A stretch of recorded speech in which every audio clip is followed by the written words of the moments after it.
He once kept 3 Bengal tigers in his backyard, flew across the world in silk shirts and mink coats, knocked out men in under 60 seconds, then spent millions in a single afternoon. This isn't a boxing career. This is a kingdom built on pain, rage, redemption, and raw power.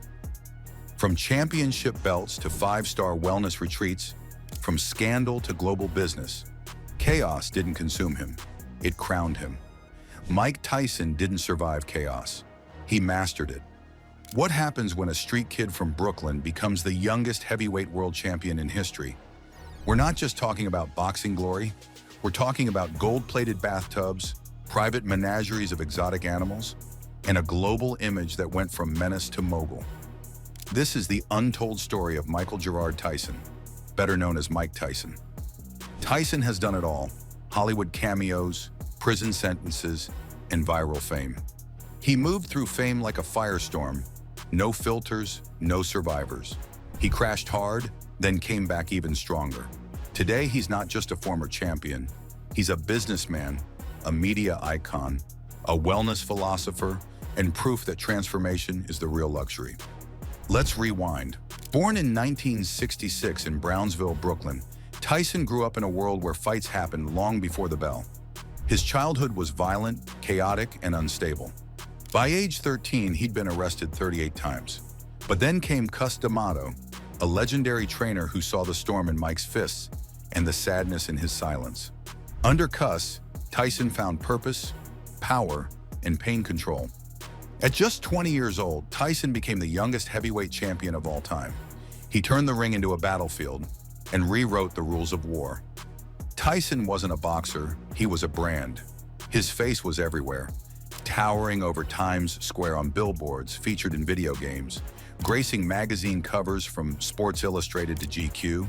He was the youngest heavyweight king, and the world couldn't look away. At the height of his fame, Tyson's life moved faster than his punches. He married actress Robin Givens, drove a fleet of Rolls Royces, wore diamond-studded watches that cost more than most homes. And yes, traveled with real Bengal tigers as if they were lapdogs. His lifestyle was a cocktail of violence, vanity, and surreal extravagance. He lived in a sprawling estate that some called a palace and others a playground for excess. The mansion, part palace, part fever dream. Velvet-lined walls, a private nightclub, and more bathrooms than sense. His garage, straight-up automotive art, Ferraris, Bentleys, Lamborghinis, and, according to legend, a Rolls-Royce he wrecked and replaced the very same day without blinking. But behind the marble and mink, trouble was brewing. Fame for Tyson came wrapped in fire. The cracks showed. Lawsuits, bar brawls, scandal. He spiraled, pulled down by chaos, ego, and addiction. In 1992, Tyson was convicted on serious charges and sentenced to 6 years in prison. He served 3. When he returned, the body was still lethal, but the soul was fractured. He fought with flickers of fury, but the focus was gone. Then came the infamous night he bit off Holyfield's ear. For many, it was the end. For Tyson, it was only the midpoint. He wasn't done. He hadn't transformed yet, but soon he started investing in something deeper. Inner peace. After the chaos, he didn't just step back, he stepped inward. No more fists. Just focus. Tyson flipped the script and turned his pain into power.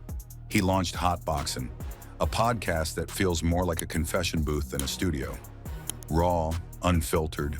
He talks trauma, addiction, ego, and healing. And people listen. Athletes, rappers, billionaires, philosophers. Everyone wants that Tyson moment, and it didn't stop at the mic. He lit up Hollywood, The Hangover, cartoons, commercials, then hit Broadway with a one-man show produced by Spike Lee. From punchlines to standing ovations, Tyson didn't pivot, he evolved. So what does life look like for Mike Tyson now? Picture this, a home that blends modern luxury with war trophies from a life that hit harder than most. Rare art on the walls, gold leaf details on the ceilings, and those iconic belts sitting in glass cases like relics from a reign. And in the garden, a tiger statue marking where the real beast used to roam. His style? Different. Silk robes, velvet loafers, custom bombers stitched with iron Mike. He doesn't dress to impress. He dresses like the story wrote itself. And that voice, deeper now, slower, carved by pain and perspective, it travels. He narrates films, headlines global ads, and shares rooms with Oprah, Joe Rogan, and presidents. He talks fear. He talks forgiveness. He's cried on camera, checked his ego in public, and cracked jokes with men he once wanted to destroy. Mike Tyson's Instagram isn't just social media, it's storytelling. With over 25 million followers, his feed blends raw moments, reflections, and power moves. One post might show him shadowboxing with fire in his eyes. The next, a Zen-like meditation quote, or a peek at Tyson 2.0's latest drop. He mixes nostalgia with now, vintage fight clips, family moments, luxury fits, and behind-the-scenes footage from his many ventures.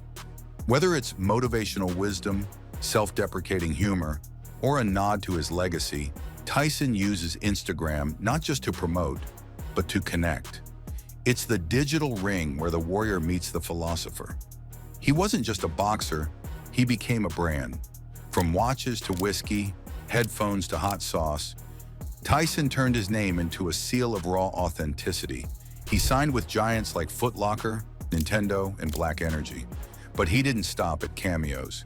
He launched full ventures, custom boxing gear, limited edition streetwear, designer capsule drops that sold out in hours. In fitness, his equipment lines brought heavyweight legacy to home gyms worldwide. Even in pop culture, brands lined up to borrow his gravity, from sportswear to collectible toys. Because when Tyson endorses something, it doesn't whisper, it punches. And in a world full of noise, he still moves product with presence alone. And then there's his global footprint. Mike Tyson isn't just a name, he's a face, a force, a myth in motion. Recognized in Lagos, roared for in London, legendary in Manila, and respected from Vegas to the Vatican. He's chopped it up with DJ Who Kid, dropped bars with Eminem, and said things that echo from barbershops to boardrooms. His life, part Greek tragedy, part street gospel, all unforgettable. His old cribs, next level. A marble-drenched palace in Connecticut, sold to 50 cents. A Vegas compound with its own nightclub and indoor waterfalls. Not houses, monuments. But these days, the storm's settled. Tyson meditates, trains for clarity, not chaos. Eats clean, lives quieter, raises pigeons like he did back in Brownsville. Only now with a view and a jet on standby. Yeah, he still flies private, but now he lands in peace. Family plays a deeper role now. He has 7 kids and says fatherhood made him feel more exposed than any fight ever did. He's spoken candidly about grief, especially after the tragic death of his daughter Exodus. Through that pain, he found deeper reflection and a humbler strength. At home, he's no longer the myth, no longer the monster. He's just Mike, the man trying to get it right. In essence, Tyson's life says, I was king. Then I was less than a man. Now I'm more than both. He isn't just a boxer. He's a blueprint for redemption, a warning and a miracle. A man who once ruled through fear and now leads with vulnerability. From iron fists to open arms, from chaos to calm, from feared fighter to healing icon. Mike Tyson didn't retire. He transcended. That's not luck. That's legacy.